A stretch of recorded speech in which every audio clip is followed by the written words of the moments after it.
Fala galera, beleza? Professor Rodrigo Jeremias, mais uma vez aqui para mais uma aula, dessa vez uma aula de redação, certo? Nesta quarta-feira nós temos duas aulas e dessa vez o professor quer apresentar previamente para nós aqui, certo?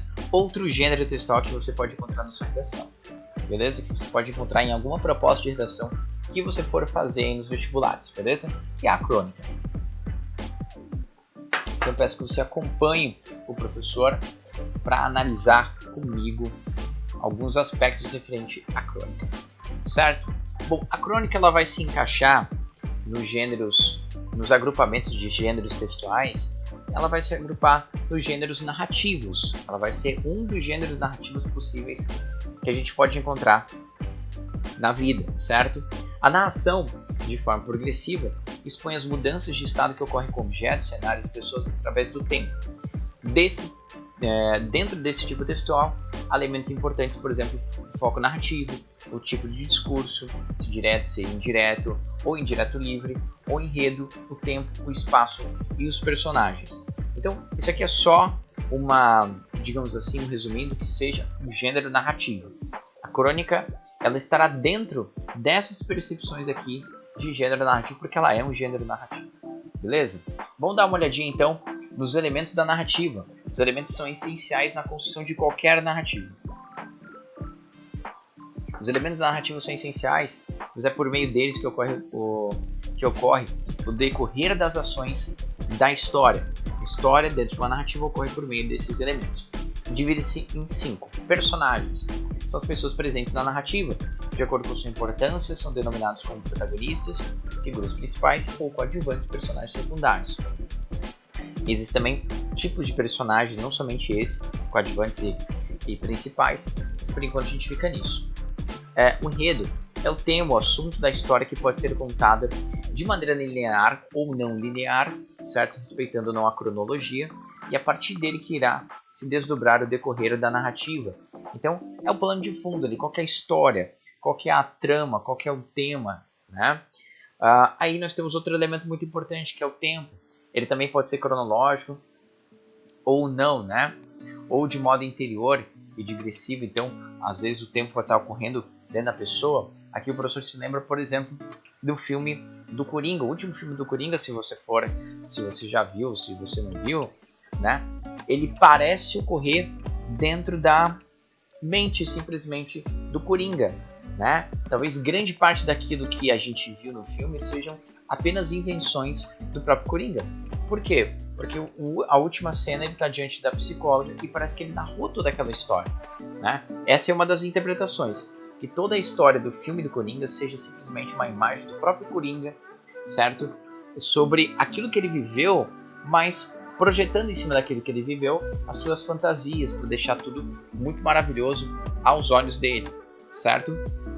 Então, inclusive, uma das coisas que tenta sustentar essa análise desse filme é que todas as cenas do filme têm o Coringa. Tá? Por quê? Porque foi ele que contou, simplesmente são as lembranças dele juntamente com suas fantasias, né?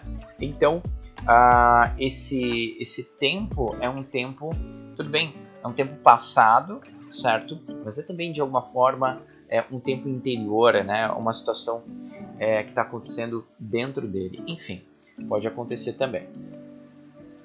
Muito bem. O espaço é o local em que se desenvolve a narrativa, pode ser lá na Roma Antiga, pode ser, enfim, depende o local onde você quer colocar aquela história, podendo ser físico ou psicológico, determinará onde as ações irão acontecer. O narrador, também chamado de foco narrativo. Quando eu falar foco narrativo, então, cara, onde você estará, eu estarei me referindo ao narrador. É a voz do texto, ou seja, é quem irá transmitir as ideias presentes na narrativa. Beleza. Dentro do foco narrativo, a gente tem aí o narrador personagem, que é aquele que narra, que também faz parte do enredo, a gente sabe muito bem disso. O narrador observador, que não faz parte do enredo, né? E narra a história em terceira pessoa, certo? Só que ele não sabe de tudo. E o narrador onisciente é aquele que não faz parte da história também, ele faz uma narrativa na terceira pessoa, certo? Só que ele conhece os anseios, os pensamentos, os sentimentos de todos os personagens. Ele é um narrador onisciente, ele tem esse poder. Beleza? Falando do foco narrativo. Quando a gente vai para as características das crônicas, aí a gente tem alguns aspectos que o professor colocou aqui para nós. Por exemplo, do aspecto do discurso, né? Ele é um texto curto e inteligível, certo? Ou seja, é um texto curto e direto. Ele não é, né, um grande texto literário, ele é menos que um conto, né, no desenvolvimento da sua história, na estrutura da sua história. E ele é um texto direto de alguma forma, ele é inteligível, de fácil entendimento, a linguagem dele, certo? Existe uma narração, né? A gente vai encontrar esse elemento narrativo, ele é um texto narrativo. Existe aspectos de descrição de alguma realidade, pintar a realidade por meio de palavras, digamos assim, essa é a arte de descrever algo, né? Pode ocorrer esse tipo de, digamos assim, de tipo textual dentro da crônica, né? A gente pode ter esse elemento dentro da crônica, uma descrição, sim, podemos ter, certo? Contemplação, efusão lírica, o que é isso, né? A pausa no assunto para depois voltar de novo naquele mesmo assunto da história, certo? É quando, de repente, o narrador daquela crônica, ele pega e faz uma pausa. Ele se lembra do passado dele, ele vai lá e começa a expor um pouco dos seus sentimentos no meio daquela história, né? Isso pode acontecer também dentro da crônica. Então, dentro disso, a gente pode ter também os comentários, né? E aí a gente tem que falar que a crônica é um texto com marcas de pessoalidade, sim, certo? É um texto que você tem que imprimir de alguma forma a sua subjetividade, né? Isso pode ser feito então por meio de comentários também. A reflexão, de alguma forma, todo esse discurso ele vai ser uma grande reflexão, vai ser para levar o leitor a uma reflexão. Você está fazendo reflexão sobre algo, certo? E você quer muito que o seu leitor passe também por essa mesma reflexão que você está fazendo. É basicamente esse o jogo, certo? A linguagem especificamente, certo? A linguagem da crônica vai apresentar então palavras com duplos sentidos, certo? Jogos de palavras, a gente vai utilizar certas palavras dentro da crônica para significar alguma coisa em específico, para fazer menção a alguma realidade em específico, certo? Pode ser uma realidade política, e aí você utiliza, né, algum termo que evoque alguma realidade, né? Então, palavras de duplos sentidos, ironia, mas tudo isso de alguma forma, de fácil entendimento, de tal maneira que a pessoa perceba a ironia, de tal maneira que a pessoa consiga perceber os duplos sentidos que você está utilizando, o que você quis fazer, o que você quis se referir utilizando uma certa expressão e não outra, né? Existe também de alguma forma um registro corrente e informal da língua, sim. Às vezes mas não é para escrever errado, tá? Não é isso. Você vai escrever normal, linguagem padrão. Só que em determinados momentos, por exemplo, a gente pode falar, sei lá, você abre travessão para uma personagem falar dentro da sua crônica. Às vezes pode acontecer isso também, né? Abrir um diálogo. E aí, o que acontece? A personagem pode falar assim: esse visto é pra gente ir, né?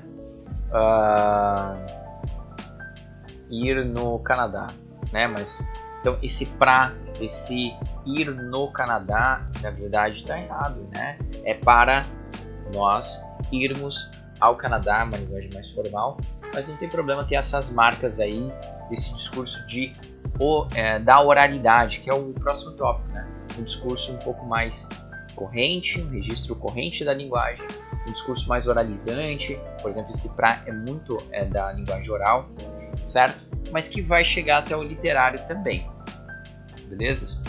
A predominância da função emotiva, porque o escritor ele vai querer demonstrar a sua pessoalidade, certo? O seu traço subjetivo, então a função emotiva vai aparecer. Vocabulário variado, pontuação expressiva, isso aqui é importante também, como por exemplo reticências, exclamação, emprego de recursos estilísticos, como por exemplo, né, as figuras de linguagem, as metáforas, as comparações, as figuras de linguagem que existem, né? Isso pode acontecer também. A temática, A temática da crônica vai ser aspectos da vida social, da vida cotidiana, certo? Esses aspectos da vida social e cotidiana podem ser, certo, episódios reais ou fictícios que você vai levantar ali na hora, para a partir dele fazer aquela sua reflexão que você quer que o leitor também passe por aquela reflexão. Você pode tirar da realidade alguns contrastes do mundo, certo, para construir toda a sua crônica, a sua reflexão, certo? Pode ser política, pode ser desportiva, literária, humorística, sobre economia, sobre aspectos, quando eu falo mundanos, são aspectos corriqueiros do mundo, certo? A reflexão da crônica, ela engloba bastante áreas ali, talvez todas as áreas, né, digamos assim, da vida, certo? Então pode ter, beleza? Bom, é basicamente isso, certo?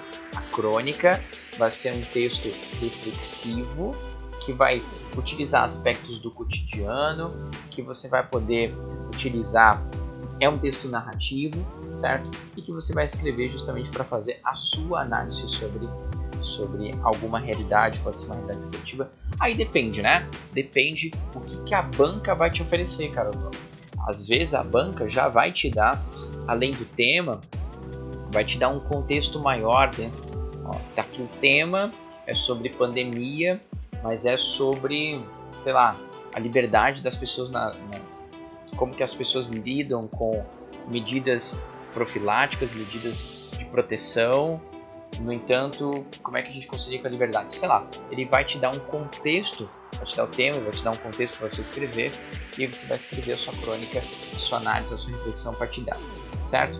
Mais pra frente a gente vem com mais estruturas de crônica, essa é só a nossa primeira aulinha, só pra gente poder pegar alguns aspectos.